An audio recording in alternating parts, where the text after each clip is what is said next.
Okay, hi guys, welcome back to A Guide to DJing with Sadiq Bello. And if you haven't watched the first video, then before you watch this one, I would say go back to the first one so that you understand where we left off, and then we came back onto here. So on the last video, I had gone through what the mixer did and everything that you needed to do or learn in order to be classed as, in my opinion, a DJ, and the different softwares you can use and the different decks that you can use as well. So it's really important to watch the first video before coming to this one. And this one, now that I've gone through the mixer, I'm going to talk through what the CDJ does. And there's two of them, but I'll initially go through one and then talk about the other one. So initially what you have is, if I just load up a track here, you have this button, which I don't know if you can see properly, but it's like a spin wheel thing, and that loads your first track. So I'm now loaded onto deck 2, right? This would be deck 1, but I'll go into that later. But this is deck 2. You also have deck 4 on here because this is a 4-track mixer. So you've got 2 and 4, and on this one you have 1 and 3, basically. Now, on 2 and 4, you have the most obvious thing that you have is your Q button. Your Q button is what basically loads the music up. So I can play it and let go. Let me play that a bit louder just in case you can't hear me. So if I press Q, it plays the music, and then as soon as I let go, it stops playing. That's your Q. So I can do, and that's that. Now, with play, it's a little bit different. With play, if I press play, I can let go and the music will still keep playing. If I press play, the music carries on from where it stopped. But I could press Q, which will bring me right back to the beginning.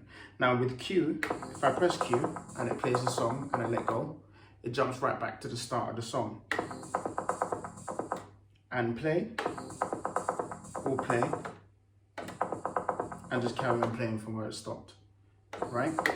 So that's Q and that's play. Now if I press play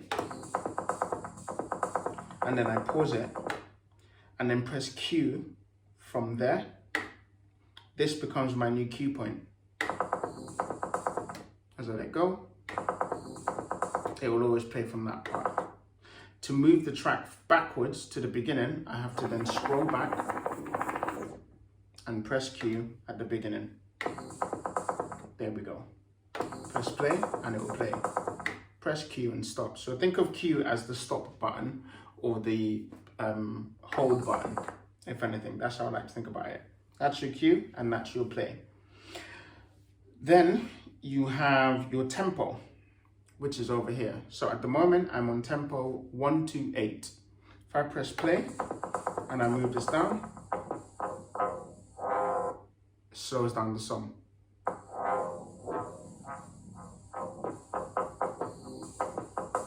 If I move it back to the middle, the song is still playing.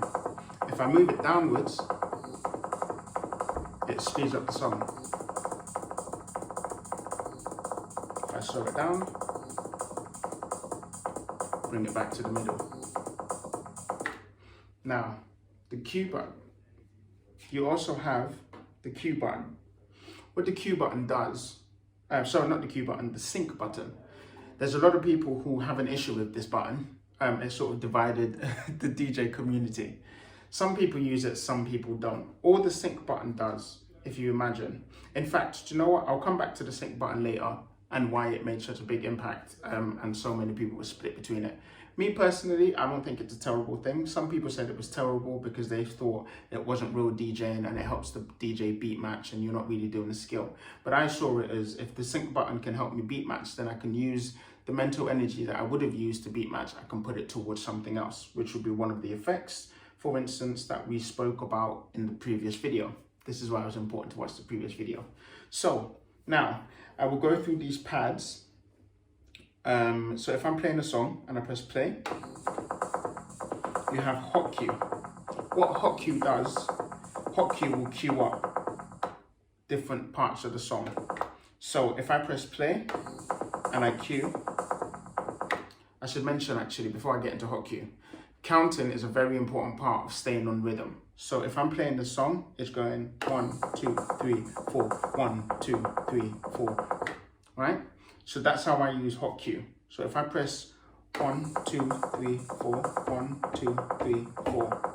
Now I've just put 4 different cues on the track. So I can play the track and I can always hot cue back to this point or go to the middle.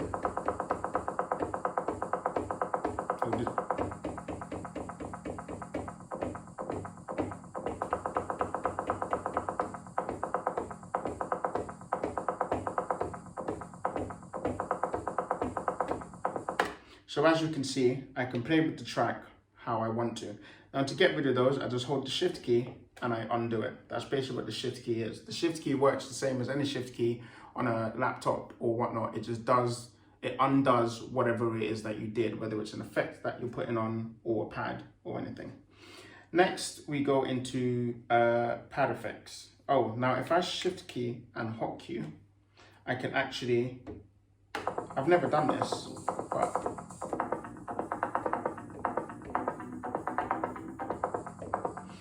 so if I shift and hot cue, this is my pitch, and I can bring the pitch down, or I can bring it up.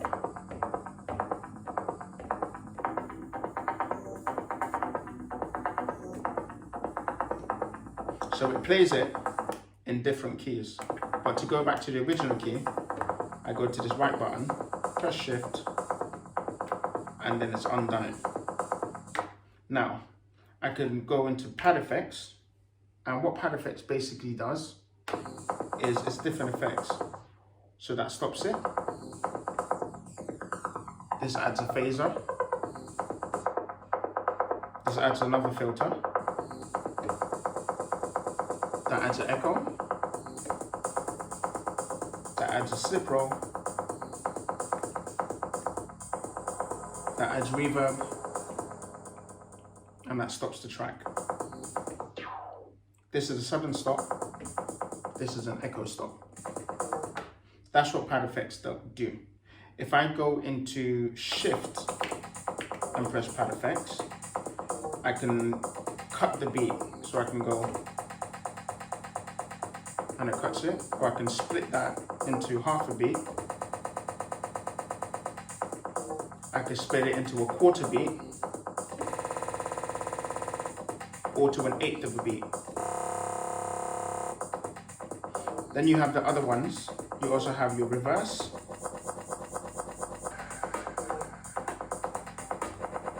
Another reverse, but cutting a beat. Another reverse, cutting a beat into a half, quarter, I mean. And another reverse, but cutting a beat into an eighth. So that's basically pad effects, right? Then you have beat jump.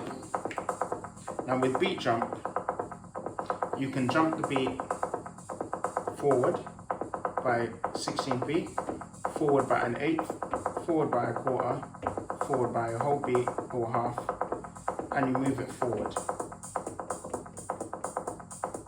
Forward and back by an eighth, forward and back by a quarter, forward and back by an eighth, forward and quarter by a whole beat, right? If you shift beat jump,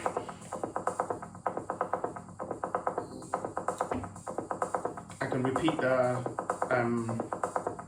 one beat, repeat half a beat, repeat an eighth of a beat, a quarter of a beat, a 16th, a 32, a 64, and so forth. And to take it off, again, just press shift and you undo beat jump. Sampler, now with sampler, it's like in the other video when I was talking about how you can, when you get advanced, you can sample and cut other bits of audio into the song. So when you're playing a song, let's say I sampled my voice saying hey, and I press that, and I'm playing a song, I could press this and it would say hey, hey, hey, hey, hey, hey. But because we're just starting out, I'm not gonna do that yet. So that's basically your deck. The last thing that I will mention is you have the jog adjust. So the jog adjust, this is basically, I can turn this all the way to light so that it spins lightly, or I can make it heavy so that it doesn't spin back as much, but I like to keep it in the middle. There's no preference. I mean, there's no right or wrong way. It's all to do with your preference and what you think is best. But everything that I've just explained that this does, that's exactly the same thing you could do on this deck. So if you've watched the first video where I talk about the mixer, and then now we've talked about your two decks, that's basically, in a nutshell, DJing and knowing that formula. And the rest of it is practicing how to manipulate all of those things. So for instance, I could press play, go into beat jump, and then go into channel 4, channel 2, put low cut, edit, spin it back. And you can do stuff like that. So that's basically the basics of DJing, the CDJs and the mixer. In the next video, I will talk about mixing one song on this track into, I think from this CDJ, this channel, to this CDJ, where we are on channel 2 and channel 1. So, hope you enjoy it. Stay tuned. Look out for the next video.